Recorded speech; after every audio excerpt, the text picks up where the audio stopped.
Hey everyone, I made it back from Magfest, finally. Oh man, this is gonna be, this video might be, well, I hesitate to say rambly, because all of my vlogs are rambly. This one might be extra rambly, because I'm so burnt out. I just got back on an adventure, and I'm not even talking about the con. If anyone's been following me on Twitter, then you know that my last few days have been long, to say the least. Very long. Oh my god, I'm so fucking glad to be home. Oh, and I've also got a touch of the flu too, but this one, I don't know if it's con flu. I think it's a mixture of stress and being in a swarm of about 1,000 people at random train stations and bus stop flu. I think that might be where it comes from. It's been like a week and a half since I've been gone, so Big Lloyd hasn't left my spot since I've gotten back. You don't want to be around me, buddy. I'm sick. And so to talk about the con itself, it was I wasn't even planning on doing like a wrap-up video. I did shoot a panel that I was on, and I'll post that. I'll probably post that like tomorrow or something. So I did at least shoot something there. I shot like one panel to do. I wasn't even planning on doing a wrap-up video or anything, but I mean seriously, the last few days, the trip back, enough people on Twitter was like, you've got to do a video on this. I don't even know if this is going to be funny or the least bit entertaining. It'll probably just be fucking depressing. But to talk about the con itself, it was my first time going.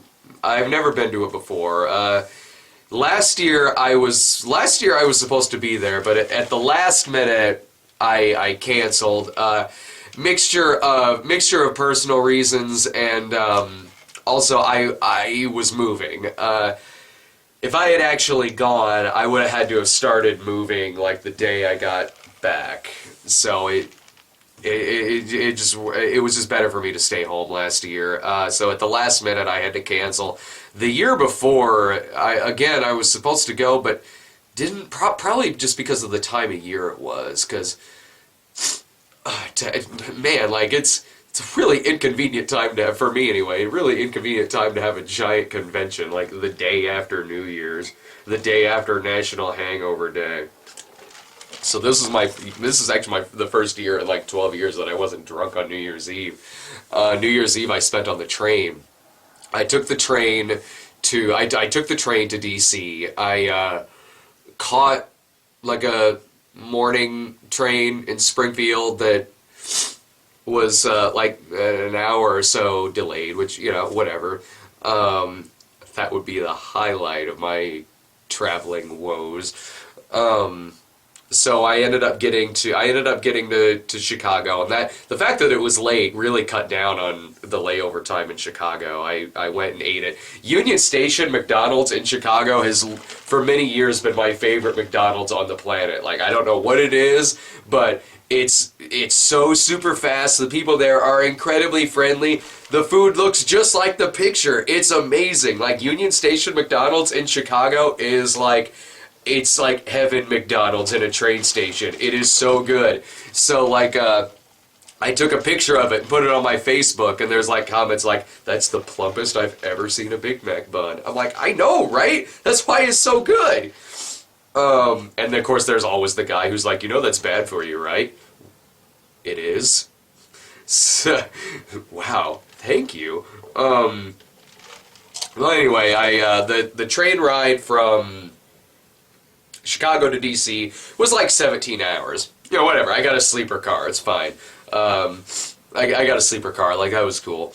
Woke up with severe back injury, though, because in the sleeper car, the bed bunk was about, like, I don't know, it was like 4 or 5 feet off the ground, but there was really no, like, rail or anything alongside of it to stop you if you roll off this thing in this moving train.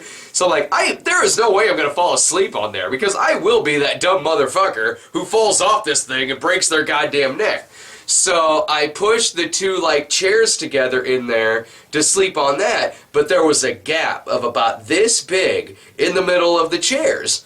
So I threw my luggage in between them and tried filling the space with that. Even took the little mattress off the bunk, put on there, slept. I managed to get a few hours of sleep on that thing. Woke up back really, really hurting from that. But at the same time, like, it's better than trying to sleep in one of the regular chairs if you didn't get a sleeper car. And it was nothing like Silver Streak. Jill Clayburgh was not there for me to have sex with and get on a high stakes adventure. So I get to DC. I'd never been to DC before, so like that was nice. I took some pictures like outside of like the main DC area where it looked like East St. Louis, like beautiful, luxurious DC, just as glamorous as in the movies, and. It was nicer when you're actually like kind of in the middle of DC there. It was not, it looks like, like sort of a small Midwestern town, but with like national landmarks in it. Like a lot of areas didn't look much different than like Champaign, Illinois or Bloomington, Illinois. I'm sorry if this does not make sense to anybody who lives outside of this area. But again, like, yeah, it's like, it looks like a small town like that, but oh, there's the White House. So that was cool. And the next few days was great. It was a much needed vacation. Like, me, my brothers and sisters online, all hanging out together, drinking, having a good time, shooting the shit, watching movies, staying up late. There's a 24-hour arcade in this place. Walking through there at 6 in the morning, fucking drunk, playing Pole Position and Ninja Turtles and Crystal Castles and shit like that. Seeing the Crystal Castles machine was so awesome for me because I had that arcade cabinet when I was growing up. Me and my mom had it for so many years. And that was, I used to play that all the time, and I am just as bad at it now as I was back then. Like, I owned that arcade cabinet, but I wasn't very good at it. I think I'm worse now, honestly, because it's seriously been since I had it when I was a kid that I'd played it, and I think that machine broke, like, when I was in, like, 5th or 6th grade. That was really cool. I took a picture of it to send to my mom. She writes back, like, no fucking way! I'm like, yeah, right? There was I was in a crossover with Zarya up there that was a lot of fun to do. That was really fun. She gave me a bunch of drinks and some movies to try out, which was incredibly nice. I gotta check out some of these drinks. They look very, very interesting. A fan gave me a little plush snob, like holding on to a Crystal Pepsi. I got a beta VHS of Indiana Jones and the Temple of Doom. Like, that was amazing. The area that this convention was in was so fucking beautiful. It is the most beautiful area that I've ever been to in my life, to be perfectly honest, outside of a convention. You know, usually when I'm at a convention, you know, it's at a very nice hotel, but like right by a highway or something, you know? This one, like, was in the middle of, like, Frank Capra land. Like, this is an area that looks like it's just Christmas, like, every single day a year. It was, like, seriously, like, straight out of, like, the most magical Jimmy Stewart movie of all time. There is a store there that exclusively sells Peeps. It had a giant Christmas tree on top of it. Across the street from another giant Christmas tree, there was a guy out in front of the place dressed in a Pete mascot outfit and seemed really jolly. I didn't talk to him. What am I going to say to him? Hey, what's up, buddy? Nut check. There was a Chicago-style eatery that was called Shidogos. I didn't end up making it there. There's an exclusive hot sauce store. That's the shirt I'm wearing. Pepper Palace. Just exclusively sells hot sauces. And we stocked up on some Flaming Brian here. You might see a lot of Flaming Brians coming up within, like, the next month or so. Because we stocked up on some honestly, really scary looking hot sauces. Stuff that looks like, I don't know, something from like a mad scientist lab from a fucking movie. Like, this is the shit that turned Tweety Bird into our gargantuan monster to attack Sylvester the cat. And they had free samples sitting out. And I was roomed with David Savage when I was there. We were out shooting the shit. It was like our first night there. And we saw the hot sauce place. So we went in there. We're looking at all these hot sauces, and they had free samples sitting out with, like, tortilla chips. So I grabbed one of them, and we're, like, mid-conversation. I grabbed one of the tortilla chips, put, like, just a dab of this sauce on it, and I'm talking like that. About 10 seconds go by, and I'm like, hang on a sec. Fuck! So fucking Christ! Like, what the shit is this? Grabbed it. It was called Death by Hot Sauce. I'm like, oh, well, maybe I should have read it. If I'd known I was gonna die, I would have only had half of that. So I stocked up on this shit. Really? What else? There was a fun meet and greet that we did. I was a little hungover at it. I just had a minor headache. Like, that was all. Like, when I first walked into the room, I was wearing my sunglasses. I looked like fucking less than zero just walked into the room. I had like just a minor headache. Like that was it. Since I switched to beer, my hangovers are not nearly as bad anymore. Sorry, I'm stumbling over words and whatnot. I'm still running kind of a fever right now, so my speech might not be like, I don't know what the highlight was.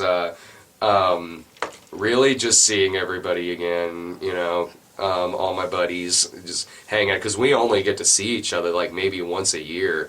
And being there for a few days and not having to shoot a movie or anything like that, and just hanging out, having drinks, shooting the shit about life and movies and whatnot was great. Maybe the highlight was when someone who doesn't really like me all that much, even though I've never been anything but nice. Someone who doesn't like me very much refollowed me on Twitter just to ask me for a cameo, and then when I did it, I was like, yeah, sure, and then when I did it, instantly unfollowed again. Like, oh, dude, grace period, man. Wait a couple of weeks before you do that. Be a little unsubtle. I don't even know if I really should have told that story, but I'm sick and tired as shit. I'm really tired, and I'm still really sick. But I was like, whatever, there's only so many olive branches I can extend. Yeah, I did that, and I would be happy to do it again, too. And anyway, you know, teach their own, whatever. And so then, I guess this is where I probably should get into the trip back. Okay.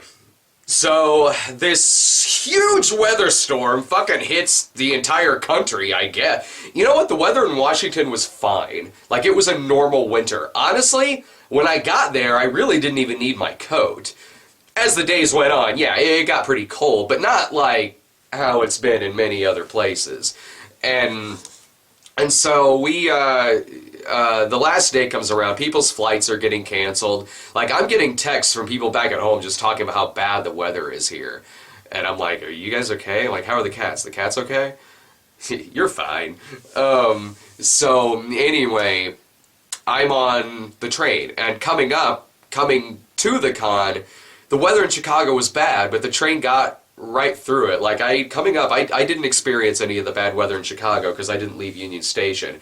But people like Zach Lavoie and some of the other Chicago people couldn't make it to Magfest because of the flights got canceled. Excuse me. Oh, man, I really don't feel good. Anyway, me and Professor Otaku are on the same train. Leaving D.C. We get to the train station. This is Monday afternoon. We get to the train station. Train has been canceled. But there is an alternative route, which is we hop a bus to Pittsburgh.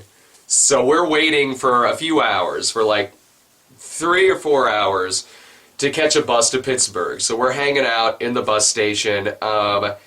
There's a guy next to us who keeps telling us what the weather forecast is like in other countries and how the weather in Russia is much warmer than it is here in the United States. And I kept doing that again and again and again.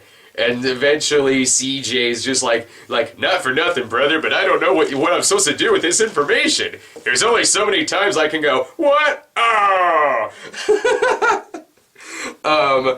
And then the guy kept doing it. So whatever. We were on this 5-hour bus ride to Pittsburgh. I'd never been to Pittsburgh before. I guess really technically still haven't. I was just in the train station. I didn't leave the train station. And I caught like a little nap on the bus. There was a stop halfway through at like a gas station, and I'm like, oh my god, but the McDonald's is right there. Oh no. And where's the White Castle at? God damn it. I don't know why, but I've had White Castle on my mind for so long. And anyway, like, I made the stupid mistake of walking into the gas station without my coat. That was when I first got to experience the biting cold that the rest of the country's been experiencing. So we're in Pittsburgh, and there's this, like, Pittsburgh, like, cop, like, waving people through, but looks like hard-edged movie detective, like, badge down, overcoat, tie. Like Dennis Leary would play this guy in a movie, or maybe someone who can do like a Pittsburgh accent or something. So like maybe like Bradley Cooper or something. And the guy's like, "All right, people, come on through. Watch your bags. Come." I can't do a Pittsburgh accent, but anyway, we were really only there for like a half hour, and then we boarded the train that was from Pittsburgh to DC, and that, like, didn't cut down on train time at all, like, because Pittsburgh was out of the way from what the regular route would be. So Pittsburgh to Chicago was the same distance as, like, DC to Chicago. And so, we get on the train. I go to sleep. I have a sleeper car. I go back to sleep for, like, a little bit. It was a long train ride because the weather was so bad in Chicago. We were, like, in this convoy. And Professor Otago had gotten off, like, in Indiana. He had gotten off way before, like, some of the bad stuff happened. So, we're in this, like, long convoy of, like, freight trains. Like, we were on the train for a while. Again, I hesitate to, like, really complain because I had a sleeper car. I was fine. I was perfectly comfortable. I had a laptop. I had movies. I bought a portable. I bought a MiFi device.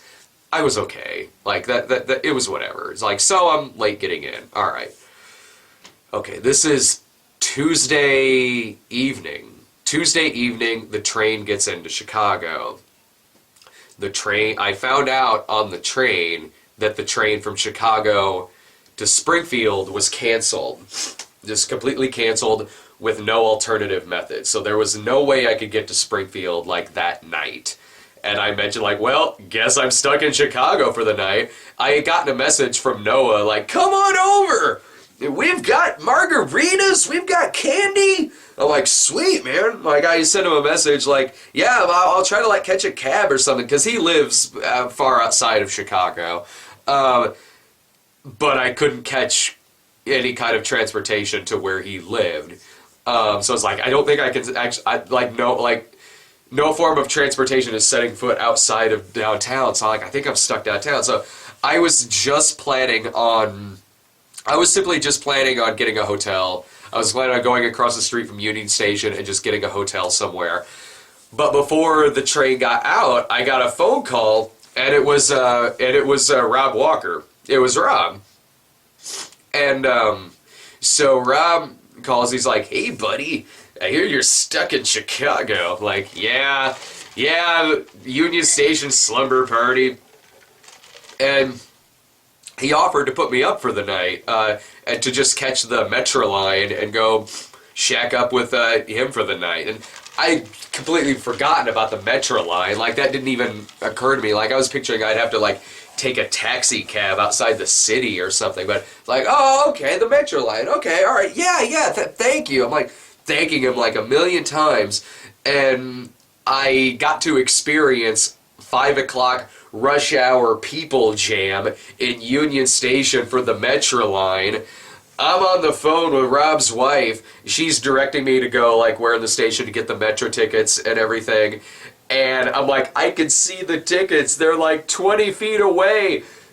But there's a million people in here. Like, if I exhale, I'm going to be bumping into somebody else. It was like being buried alive. It was the scariest fuck. Like, if someone's, like, truly claustrophobic to the point to where, like, even, like, a train station freaks them out, they would have hung themselves hours ago, or at least tried popping some medication or something.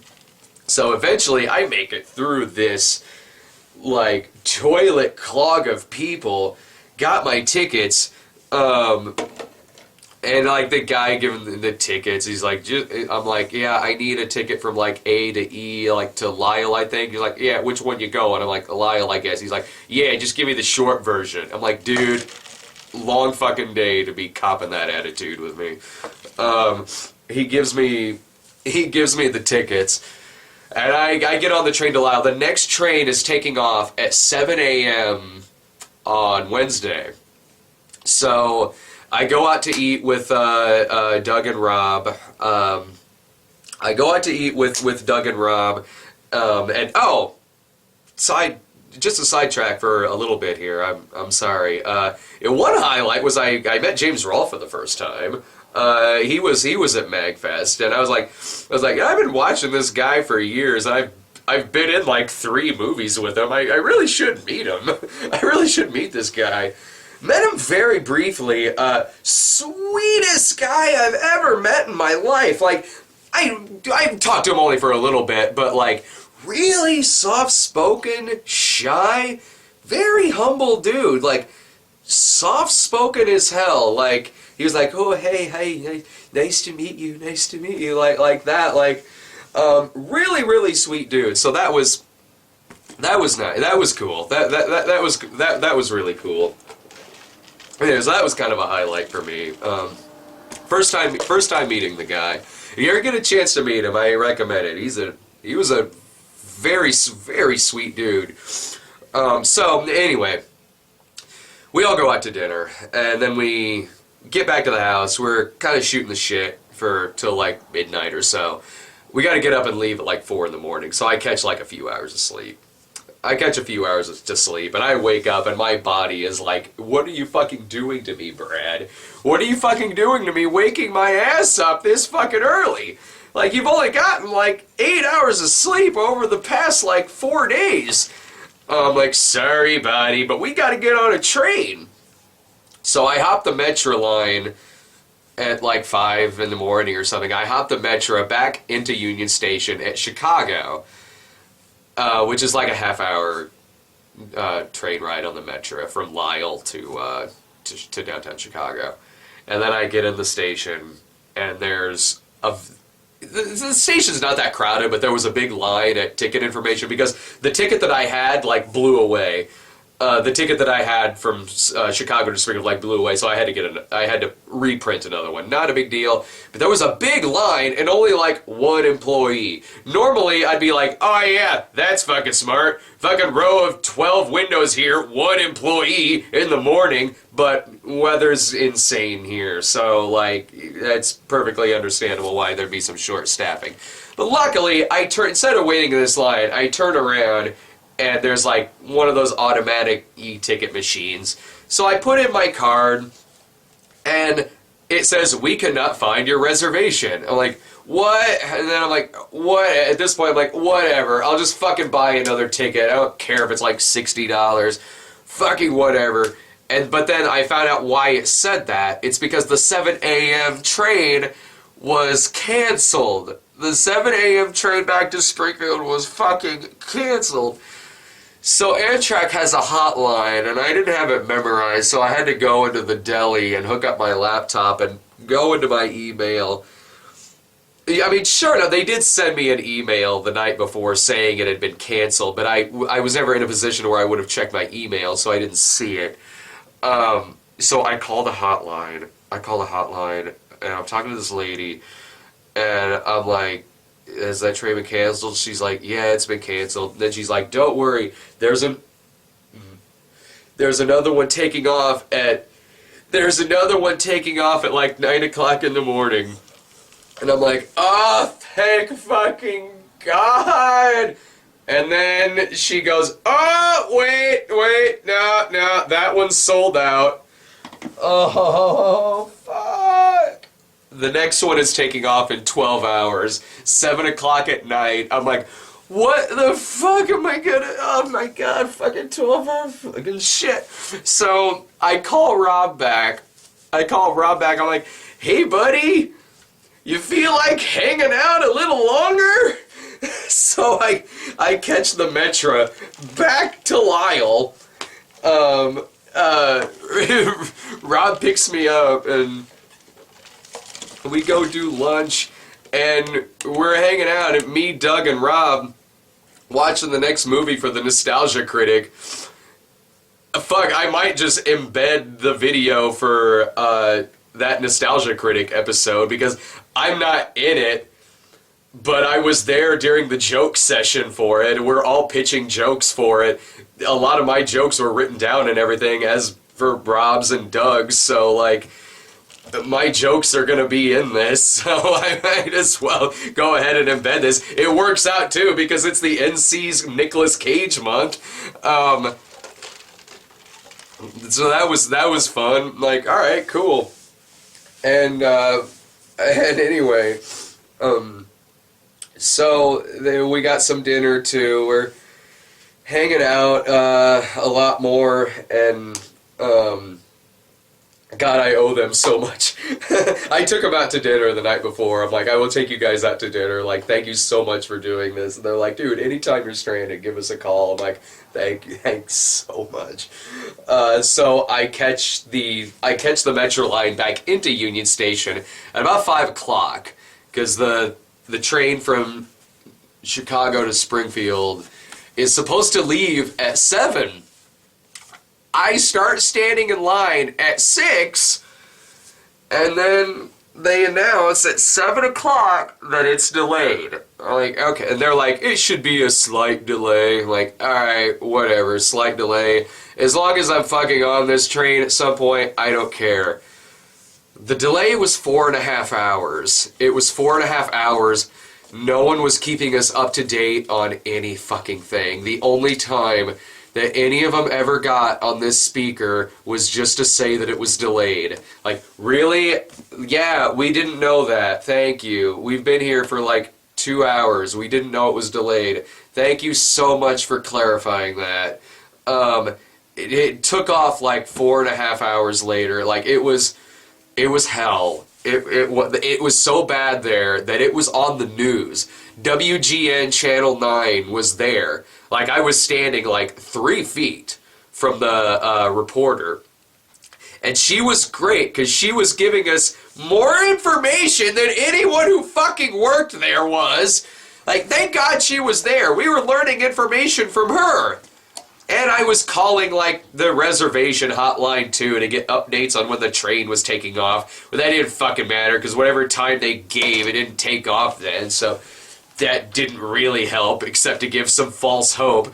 But I was in the background of the news in one shot. I got a message from another friend of mine in Chicago, Nick, who he mentioned on Twitter. He's like, yep, there you are, about a minute 30, minute 40 into it. You can see me walk in the background. And I'm walking very casually in the background, as if I'm walking to, like, throw something away in the garbage can, which I did. I walked to the garbage can, threw something away, and walked back. But I knew what I was doing. I was like, I know I'm going to end up making it into the background on this. I'm like, if I don't do this, I'll regret it. So I walked and went back, and I was really sick. Like, I had a huge fever. I'm sitting on the floor along with thousands of people in this small room. every chair is full, every place on the floor is full. Like, it was a nightmare. It was a colossal nightmare. And I'm sure anyone could write down like, oh, I've been in much worse situations than that. Yeah, I'm sure that's true, but it still sucked. And also it didn't help that I got like 800 people saying planes, trains, and automobiles jokes to me. Like, oh my god, like, I know you mean well, but this is the 800th planes, trains, and automobiles joke I've seen today. Anyway, yeah, I was on the floor, and at one point, people were talking about that they were just going to piss their pants, literally, because they couldn't lose their place in line. People were seriously contemplating just taking a leak in their pants, or in like a bottle, or something. At that point, I didn't care. I left my bags there, and I went to the bathroom. Like, maybe my bags are going to get stolen. I don't know. I don't care at this point. But at that point, like, I was also like, at that point, I was praying it was going to get canceled, just so there would be some form of a conclusion. Like, I am praying, like, a cancellation would be much better than this. But at the same time, I'm like, I can't leave. I can't give up. Amtrak is not going to fucking beat me. You never surrender. That's what Corey Hart said. Never fucking surrender. Like, Amtrak is not going to win.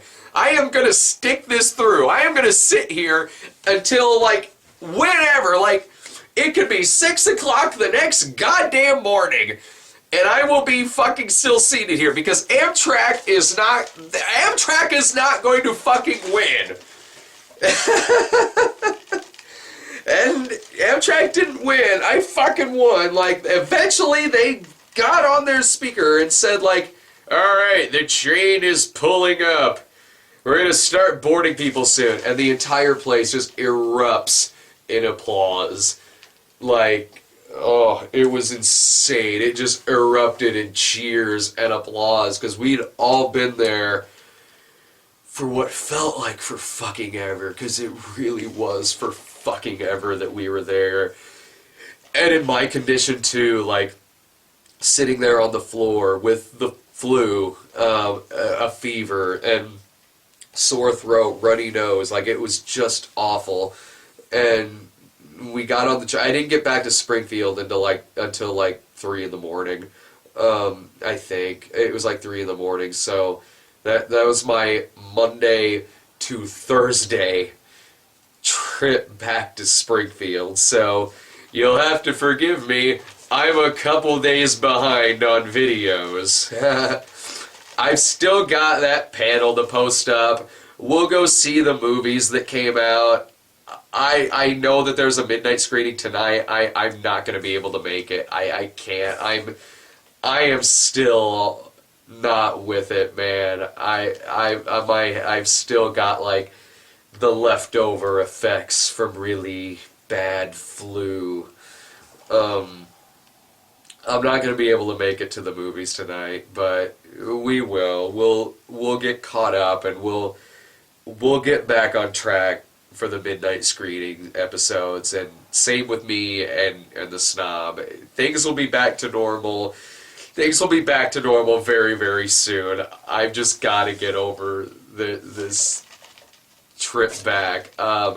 Like, I hope I made this a funny story. I hope this wasn't boring for you. I hope you stuck with me through this, just like I stuck with the dream that eventually I was going to make it home. And I walked through the door, and Big Lloyd, it was like that video you see online where the lion sees his previous owner for the first time in years and runs up meowing and jumps up. That's what it was like for me, because I haven't been home in over a week. And yeah, it was worth the trip back. I mean, it was worth it. Like, it was great. It was great getting away. It was great seeing everyone again and getting to hang out again, because we're all great friends. It was nice just, hanging around, drinking, playing arcade games, and not having to worry about working. about, you know, doing a movie or whatever. And even in terms of conventions, it was nice to really, really experience a convention without having to, like, work a table. Because usually I have a table and I'm, like, selling shit. This time I was like, nah, I'm just going to hang out with my friends. So, like, that was cool. I don't know what I'm gonna do now. My brain is fucking shutting down. I'm gonna get a lot of comments too that are like, well, see, now are you okay with flying? No. Like, my last 4 days sucked coming back from the trip. Like, it was awful. Like, it was the big fucking headache. But at least I wasn't fucking 5 miles in the sky on a giant winter storm. Fuck that. I'd rather fucking wait around Amtrak for 4 hours than be up in the air during what they're calling the polar vortex, I guess is what they're calling it. Like, coldest winter here since 1979. I gotta talk to Noah, too, because this is his first winter since moving here, and it's the worst winter in 35 years. If he's anything like me, though, he's just staying inside. That's what I'm fucking doing. I'm fucking staying inside. Fucking work on videos and shit. And fucking get better and get caught up on TV. Okay, I'm sure I've bored you enough. That was my adventure coming home. That was my big trip. I may be a little more lax about it now than I was when it was happening. Maybe I made this story seem like really boring, but when it was happening, like, it was seriously, like, frustrating as fuck. You can see it on my Twitter account, just like how, like, oh my god, just how, like, horrible it was. But, you know, like, it was, at the end of the day, yeah, I would do it again next year. Absolutely, I would. I totally would. And for half of it, really, it was fine. Like, when I was on a sleeper car, that was fine, because I was still relatively comfortable. That's my getting home from Magfest story, so I hope you all have a good week, and it's nice to be back, and it'll be nice getting back to work again. I don't know when I'll have the next Snob episode up. Today's Thursday. At least by, like, early next week, I should. You know, I've still got movies I gotta see. I've got that panel to post up. I gotta get another Random Button episode recorded. At least by next week, I'll be back on a regular, like, Snob episode schedule. So, alright. I'll see you guys later.